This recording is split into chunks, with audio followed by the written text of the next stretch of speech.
ஜெகத்குருவே சரணம். எனக்கு தெரிஞ்ச ஒரு ஒரு ஆச்சாரியார், ஒரு நண்பர் ஒருத்தர் இருக்கார். அவர் வந்து இங்க கோவைக்கு பக்கத்துல இருக்கார். அவர் என்ன பண்ணாரு, அவர் நல்ல ஒரு மடத்தை நிர்வகிக்கிறார். ரொம்ப அற்புதமான மனிதர். ரொம்ப வந்து பிராக்டிகலா பேசக்கூடியவர். ரொம்ப அப்படி இப்படிலாம் கிடையாது. ரொம்ப தெளிவாக பேசி நெறைய எங்களுக்கு கிட்டத்தட்ட பழக்கவழக்கங்கள் பார்த்தா ஒரு 10, 15 வருடங்களுக்கு மேலாக இருக்கும் நிச்சயமாக. அவரு ஒரு சில தகவல்களை என்னிடம் பரிமாறிக்கொண்டார். என்னன்னா, இவர் திடீர்னு மந்திராலயம் போகக்கூடிய ஒரு சூழல் வந்திருக்கு. மந்திராலயம் போறார் ஃபேமிலியோட. அங்கருந்து ஸ்டார்ட் பண்ணுவோம் இந்த மகிமையை. மந்திராலயம் போறாரு. மந்திராலயத்துக்கு ரொம்ப நீண்ட நெடுநாட்களுக்கு அப்புறமா மந்திராலயம் போறாரு. அப்ப போம்போதே அவர்களுடைய மனைவி அவர்கள் சொல்கிறார்கள். என்ன சொல்றாங்கன்னா, "நீ அங்க போனேன்னா, ரெக்கமெண்டேஷன்லாம் யூஸ் பண்ணி ராயர போய் கிட்ட போய் பார்க்கணும். அப்படின்லாம் அதெல்லாம் பண்ண வேண்டாம். ஏன்னா, இவர்களுடைய சம்பந்தி மந்திராலயத்தில் ஒரு மிகப்பெரிய பொறுப்பில் இருந்தவர் ஒரு நேரத்தில். மிகப்பெரிய பொறுப்பில் இருந்து அவர் வந்து ரிட்டயர்ட் ஆயிட்டு அவர் ஊருக்கு போயிட்டாரு. இவருடைய மகளை அவருடைய மகனுக்கு திருமணம் செய்து கொடுத்திருக்கிறார்கள். அப்ப இவங்க அங்க போம்போது அவருடைய பெயரை எல்லாம் நாம் பயன்படுத்தக்கூடாது. நாம போனோமா, ராயர் நமக்கு என்ன சொல்றாரோ, அவர் நமக்கு எந்த இடத்துல நம்மள நின்னு பார்க்கறதுக்கு உண்டான அனுக்கிரகம் தராரோ, அங்க பார்த்துட்டு நம்ம வந்துடணும். நீங்க சும்மா வந்து எனக்கு இவர் தெரியும், அவர் தெரியும் அப்படின்னு சொல்லிட்டு, சுவாமிய போய் முன்னால போய் நின்னு பார்க்குறோம் அப்படிங்கிறதெல்லாம் தேவையில்ல. அந்த மாரி பண்ண வேண்டாம் அப்படிங்கிற மாரி அவங்ககிட்ட சொல்றாங்க. அவரும் வந்து என்னதான் இருந்தாலும் அவர் வந்து ஒரு மடத்த வைத்து நிர்வகித்துக் கொண்டிருக்கிறார். ஒரு பெரிய மடம். சதா சர்வகாலமும் குருராஜா உம்மை கவனிப்பதே உமக்கு சேவையாற்றுவதே என்னுடைய வேலையாக இருந்து கொண்டிருக்கிறது.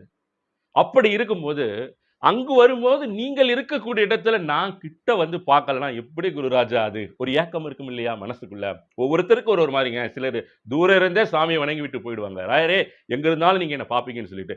நம்முடைய நண்பருக்கு அந்த மாதிரியான ஒரு இது. நம்ம கிட்ட போய் பார்க்கணும். ராயர வந்து விஐபி தர்ஷன்ல போணும்ன்ட்டு மனைவி வேறு இந்த மாதிரியான ஒரு சட்ட திட்டங்களை கராராக சொல்லிட்டாங்களே, மனைவி சொல்லியும் மீற முடியாது அந்த நேரத்துல.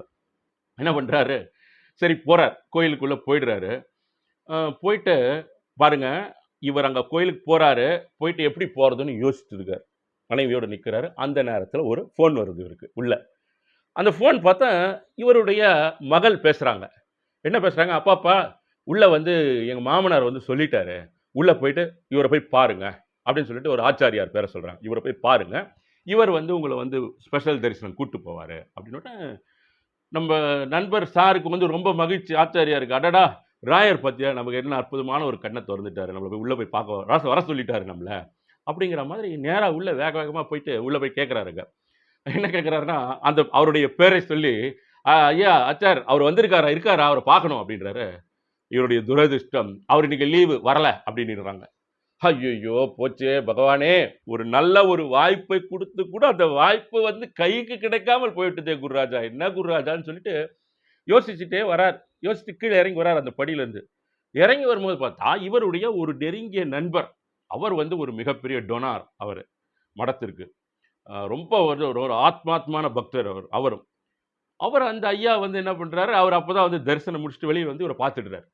பார்த்துட்டு, "ஏங்க வாங்க எப்படி இருக்கீங்க? நல்லா இருக்கீங்களா? ரொம்ப நாள் ஆச்சு. தரிசனம் ஆச்சா?" அப்படின்னு கேட்கிறாரு. "இல்லங்க" அப்படிங்கிறாரு இவரு. "அட!" அப்படின்னு சொல்லிட்டு இப்படி திரும்பி பார்த்து இப்படி கண்ணு காமிக்கிறாரு. கண்ணு தான் காமிச்சாராம். அப்படின்னோனே, அவர் ஒரு பெரிய டொனார் இல்லையா? இவர் நேரா போனோனே ஒரு விஐபி தரிசன், ஒரு ஸ்பெஷல் தரிசன்ல இதெல்லாம் சர்வ சாதாரணமாக இருந்து கொண்டு தான் இருக்கும். ஒரு சாதாரண ஒரு கவுன்சிலரை நாம போய் பார்க்க முடியுமாங்க? கிட்ட போயிட்டு.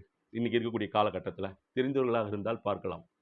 ஒரு மந்திரிய போயிட்டு நீங்க சர்வ சாதாரணமா பார்த்துற முடியுமா? நேரா போனோனே நான் மந்திரி வந்து எல்லாருக்கும் கிட்ட போய் பார்க்க முடியாது. ஒரு முதலமைச்சர பார்க்க முடியுமா? ஒரு பிரைம் மினிஸ்டர பார்க்க முடியுமா? இல்ல ஒரு அதிகாரியைத்தான் பார்க்க முடியுமா? இந்த உலகத்தில் இருக்கக்கூடிய எத்தனையோ பிரைம் மினிஸ்டர்கள், எத்தனையோ சீஃப் மினிஸ்டர்கள், எத்தனையோ செல்வந்தர்கள், எல்லாருக்கும் ராஜாதி ராஜாவாக, மகா பிரபுவாக ஒரு உயர்ந்த சிம்மாசனத்தில் வீற்றிக் கொண்டிருக்கக்கூடிய அந்த மகா பிரபு ஜெகத்குரு ஸ்ரீ ஸ்ரீ ராகவேந்திர சுவாமிகளை கிட்ட போய் பார்க்குறோன்னா, அது ஒரு உணர்வு தான். அது அவ்வளோ சாதாரணமா ஏன் நாம உள்ள போகக்கூடாது? ஏன் அவரு கிட்ட போய் பக்கத்துல போகக்கூடாது? அதுதான். இதுதான் காரணங்கள். இதை நாம் சற்று சிந்திக்க வேண்டும். எட்ட இருந்து தரிசனம் பண்ணாலே அவருடைய அருளும், அனுக்கிரகமும் நிச்சயம் கிடைத்திருக்கும். நம்ம ஏற்கனவே ஒரு பதிவு போட்டிருக்கோம். ஒருத்தர் வந்து உட்கார்ந்து படிப்பாரு. நான் மந்திராலயத்தில் அந்த இடத்தில் மட்டும் கிடையாது.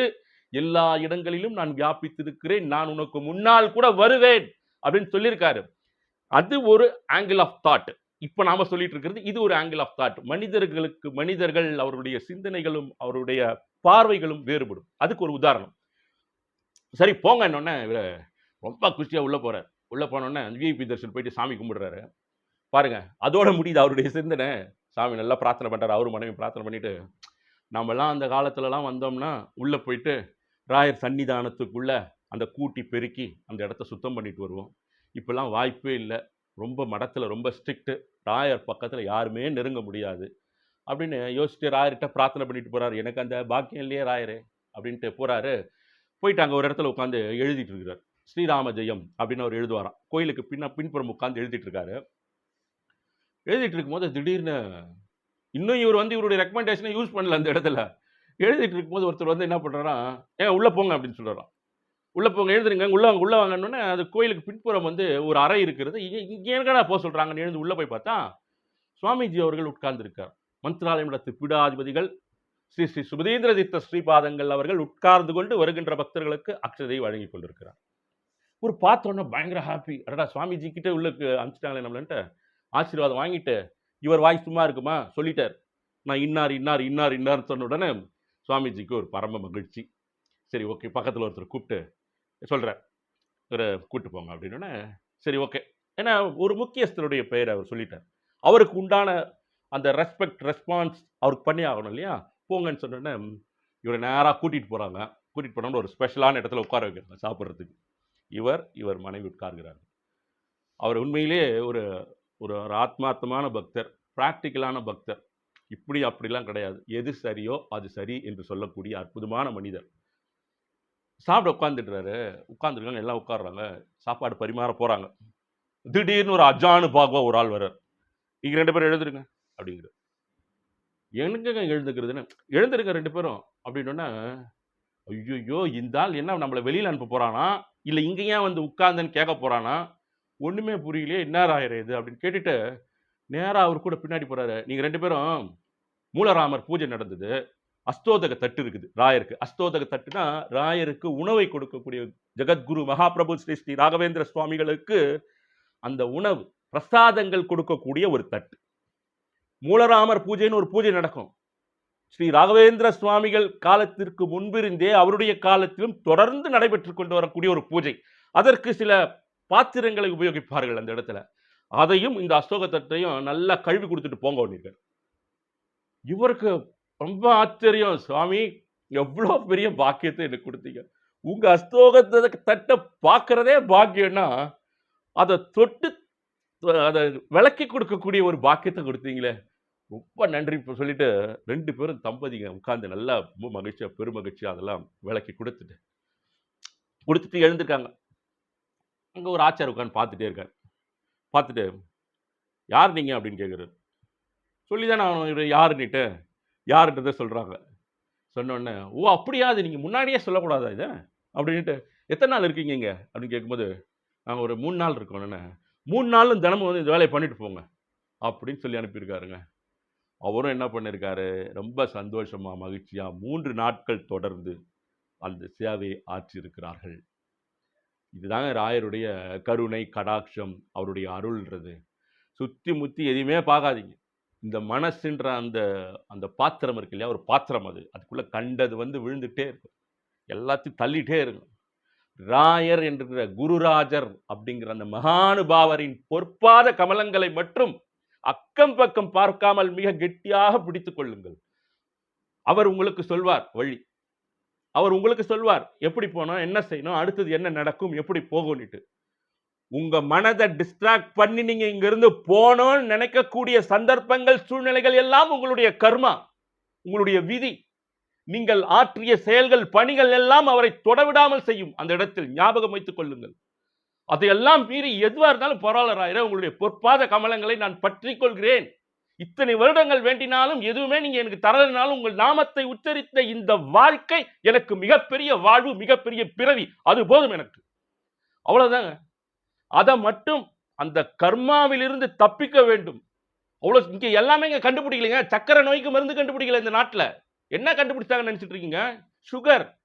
எத்தனை மக்கள் இன்னைக்கு அவதிப்பட்டு இருக்காங்க சுகர்ல.